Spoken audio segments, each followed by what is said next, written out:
Okay, we're previewing UConn's opponents. So joining me today is the head coach of the New Hampshire Wildcats. It's Coach Nathan Davis. So, Coach, welcome to the podcast.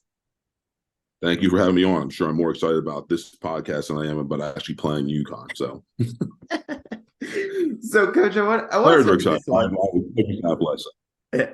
Anytime I have a coach on, I always love to start with this one for you. Take me through, your decision to get into coaching. I know you've been around the college basketball game for a while as a coach, an assistant coach, a head coach, a number of different spots. So take me through what your journey was like to getting into coaching.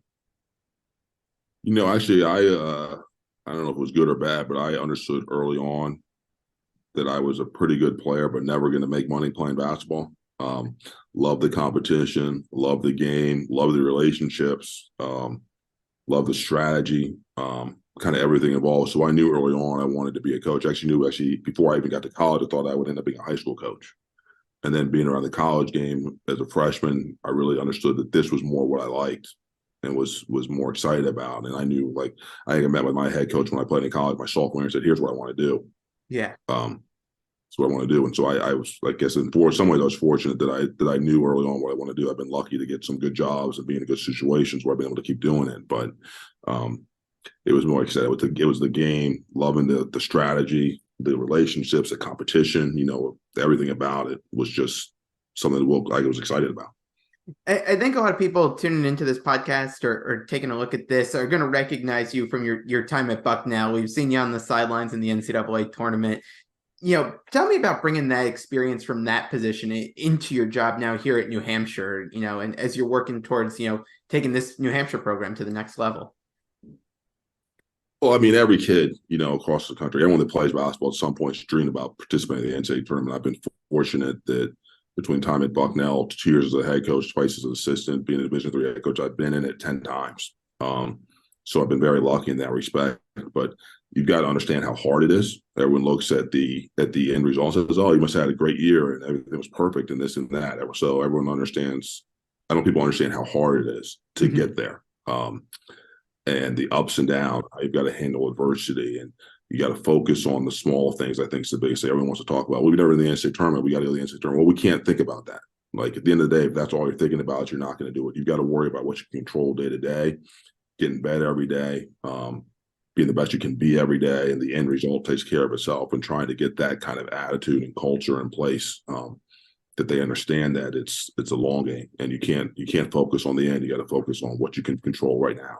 And there's going to be ups and downs. It's never perfect. It is never perfect. You could national championship. Like, was there you're perfect? No, obviously. Even they had some ups and downs, but at the end of the day, that's not people remember it because of the way it ended up. And it's how do you handle those situations, game to game, week to week, and how Yeah. do you bounce back? No, I know. I know fans here during the January swoon here for this team are ready to jump off ship, and then you end up with a national championship. So I think it's exactly how you described it there. No season's ever perfect. As you start your first year at New Hampshire, take me through what it's like, coming in year one and starting to set some goals and expectations for this program under your leadership. Well, I think the first thing, obviously, is any job you have, doesn't matter what you're doing, but especially in coaching, it's about relationships. And when you get a new job, you don't have a relationship with the guys, and so that's the number one thing. Because if you're going to get them, if they're going to play hard, they're going to buy into what you're doing. There's got to be a relationship there where they trust you, that you have what's in your heart, what you want is what's best for them and everybody. And so building those relationships, that's the number one thing, is to try to gain that trust. And honestly, it's like I said, it's an ongoing process. Yeah. Like, it's not done yet, but I think that our guys have been great about it. They've been eager to do what we're trying to do. I think they've been very coachable, but it's an ongoing process of showing them how we're helping them get better, as well as trying to get the team ready to go to be the best we can be. So that's the number one thing without question, is trying to build those relationships. And then you've got to set the standard for what's going to be acceptable and not. And then you got to hold them to that, like the effort you're going to play with, the way you're going to share the ball, those things on the court, the way you're going to handle yourself off the court. Are you going to be on time? Are you going to be where you need to be? Are you going to be respectful to people on campus? Are you going to represent the university and the program in a way that's going to make alumni and things proud? You've got to set that standard, and that carries over to the court as well. As you look towards your first year and you've got this schedule put in front of you, you see UConn, one of the marquee opponents there. I'm curious from a mid-major perspective as you're working towards, building your team. You get a game like UConn against going to be on primetime TV. What's it like in that opportunity that you get out of playing a team like UConn? Look, you get a tremendous. I think every game, no matter who you're playing, is a chance to find out about yourself. Mhm. It can be, it can be against Brown, it can be against UConn, Fairfield, Syracuse, whatever that is, a chance to prove yourself. And so you're trying to, from our standpoint, let's be honest, where everyone wants to go to the NCAA tournament. And in the America East, you're going to the NCAA tournament for winning the league. Mhm. There's no other way. We're not getting a large bid, So at the end of the day, what matters is where are you at that point? And so playing a team like UConn, you're good. They're going to expose you. They're going to expose flaws. They're going to expose weaknesses. They're certainly going to be more talented. So how do we handle that? Can we get shots? Can we stop? How do we do all those things? They're going to expose you with those things. We're going to get pressured. And so finding out how you react to those situations is great. And then you add on top of it, like you said, it's UConn. People can say what they want. It's a blue blood program. Five national championships now. Yeah. Tremendous history. NBA players go right down the low year in, year out. Like their standard is to compete for a national championship. And guys grow up watching that. Those guys, they know who Ray Allen is. They know who Khalid El. I say Khalid El-Amin. They probably don't know who Khalid El-Amin is anymore. They're all too young.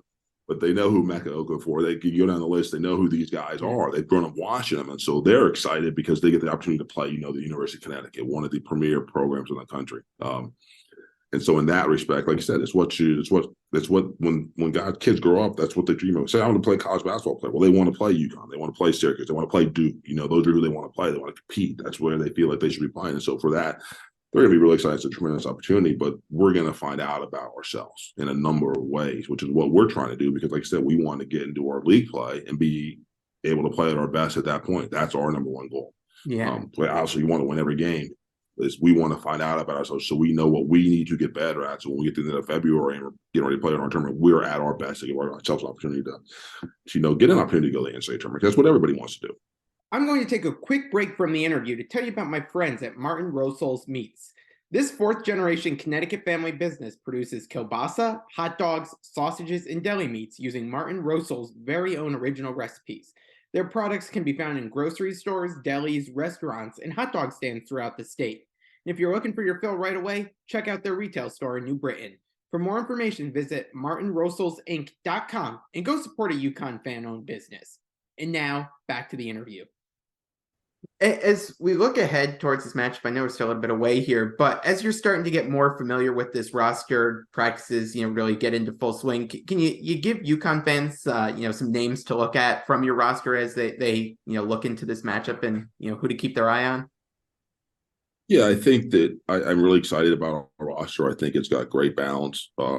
It's at the end of the day, it all starts with Clarence Daniels, who's returning, one of the two returning first-team All-League players in this league. He's like a 4'3" man, 6'6", with a 7-foot wingspan that can score at all three levels. I think he had 20-something on Boston College last year. So he'll obviously be a focal point of what we're doing, whatever's trying to stop. I think elsewhere, like I said, I think we've got a good balance. I think that Jackson Baker is an interesting big man for us and that he can really step out and shoot it. So that provides a different kind of look that we'll be able to use. Ahmad Robinson has been playing newcomer, playing really well at the point. Some athlete committee or some bigger schools actually came in and tried to get involved. So I'm excited about where he is. I give him a lot of credit for sticking with us. I think we have some younger guys that didn't actually play as much last year. I think have really grown with Rex Sunderland and Trey Woodard, I want to say Willman, Trey Woodyard, who's played well. Paul Gakmar is really exciting. So I like our group. I think that we've got good talent for our league, but it's going to be about putting it all together and learning to play together. I want to just kind of wrap this with a little inside college basketball question for you here, especially at the mid-major level. I know UConn fans are used to seeing their team charter around. You're going to be playing in Connecticut 3 times in a week. I mean, we might have to give you guys, some partial residency or something.